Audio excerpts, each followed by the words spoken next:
आज हम पाठ नंबर 2 जंगल इसका अध्ययन करेंगे। ये पाठ पूरक पठन है। इसकी लेखिका है चित्रा मुदुंगल। इनका परिचय देखेंगे।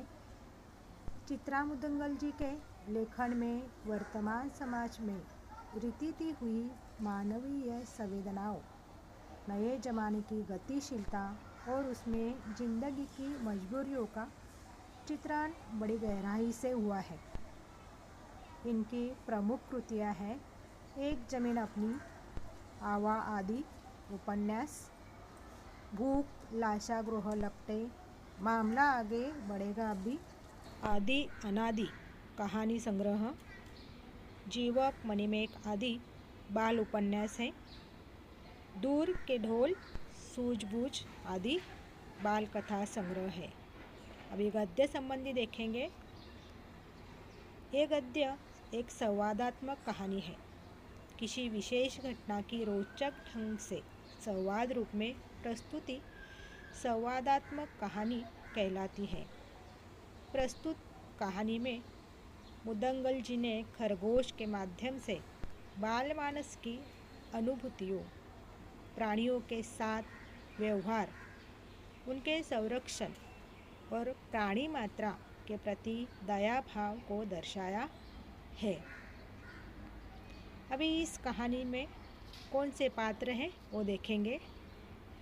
पहला पात्र है मांडवी दीदी। ये एक स्कूल में अध्यापिका है। उनका बेटा है शैलेश और शैलेश की पत्नी है तविशा, यानी मांडवी दीदी का बेटा शैलेश और उनकी बहू तविशा। ये दोनों का बेटा है पीयूष। अभी देखेंगे अनिमा जोशी। ये कौन है? मांडवी दीदी की सहयोगी है। और कमला, ये उनके घर में झाड़ू पोछा करने वाली काम वाली बाई है। अभी इस कहानी को हम देखेंगे। रीडर अनिमा जोशी के मोबाइल पर फ़ोन था। मांडवी दीदी की बहू तविशा का कह रही थी, आंटी बहुत ज़रूरी काम है, अम्मा से बात करवा दे। अनिमा दीदी ने असमर्थता जताई। मांडवी दीदी कक्षा ले रही है। बाहर आते ही वो संदेश उन्हें देगी। वैसे हुआ क्या है?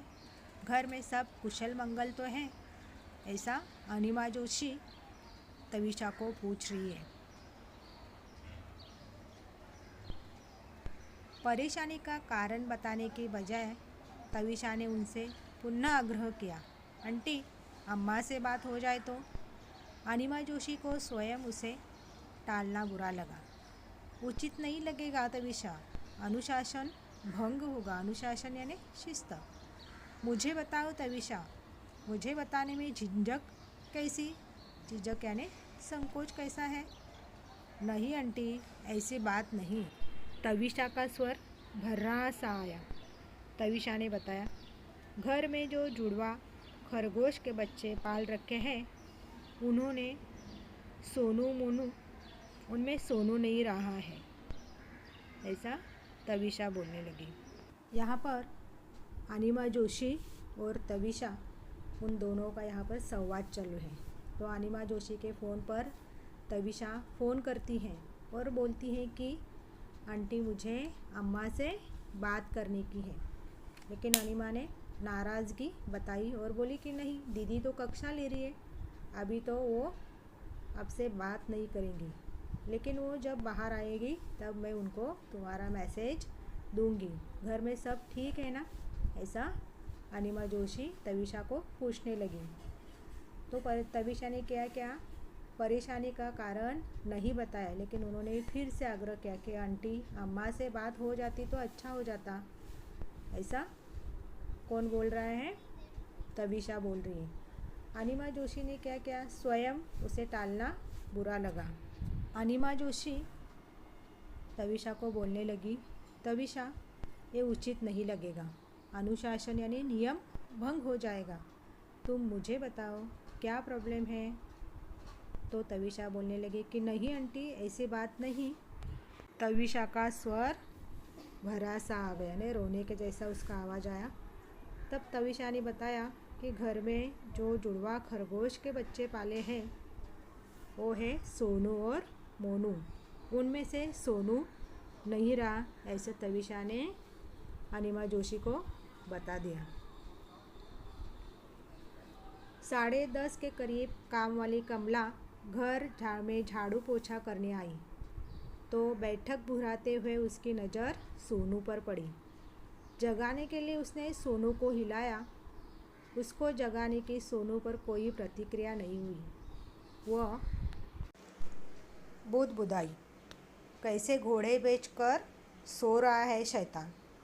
उसकी टांग पकड़कर उसे सोफे के नीचे से बाहर घसीट लिया, मगर सोनू की कोई हरकत नहीं हुई। कमला ने चीख कर तविषा को पुकारा, छोटी बीजी। तविषा अचेत सोनू को देख घबरा गई। उसने गोदी में उठाया तो उसकी रेशम सी देह हाथों में टूटी कोपल सी झूल गई। उसके समझ में नहीं आ रहा था वह क्या करे। आसपास जानवरों का कोई डॉक्टर ही नहीं। अपनी समझ से उसने बच्चे के डॉक्टर को घर बुलाकर सोनू को दिखाया। डॉक्टर ने देखते ही कह दिया, प्राण नहीं है अब सोनू में। आंटी, आप अम्मा को जल्दी से जल्दी घर भेज दें। घंटे भर में स्पेस स्कूल से पीयूष घर आ जाएगा। और ये सब बातें तविषा ने अनिमा जोशी को बताया कि घर में क्या प्रॉब्लम हुआ है। कि जैसे ही घर में काम करने वाली कमला आई, उसने झाड़ू पोछा किया, तब उसकी नज़र सोनू पर पड़ी और उसने उसको जगाया, लेकिन वो उठा नहीं। सोनू हिला नहीं, इसीलिए वो बोलने लगी, कैसे घोड़े बेचकर सो रहा है शैतान। और उसने उसकी टांग पकड़कर उसको सोफे से घसीट लिया। तो भी सोनू ने कुछ भी हरकत नहीं की और कमला ज़ोर से चिल्लाने लगी। तविषा को उसने बुलाया कि छोटी दीजी देखो सोनू को क्या हो गया। तब तविषा ने सोनू को हाथ में उठा लिया, गोदी में उठा लिया और उसने देखा कि उसको क्या हुआ है, लेकिन उसके भी कुछ समझ में नहीं आया। उनके अड़ोस पड़ोस में कोई डॉक्टर भी नहीं था। तब उसके समझ में आया कि चलो बच्चे के डॉक्टर को हम उसको दिखा ले। डॉक्टर को घर बुलाकर सोनू को दिखाया तो डॉक्टर ने देखते ही बता दिया कि सोनू में प्राण नहीं है। ये सब परेशानी उसने अनिमा जोशी को बता दी। इसीलिए तविषा ने कहा कि अम्मा को जल्दी घर भेज दो, क्योंकि उनका बच्चा पीयूष स्कूल से घर आ जाएगा और रोने के लिए स्टार्ट कर देगा।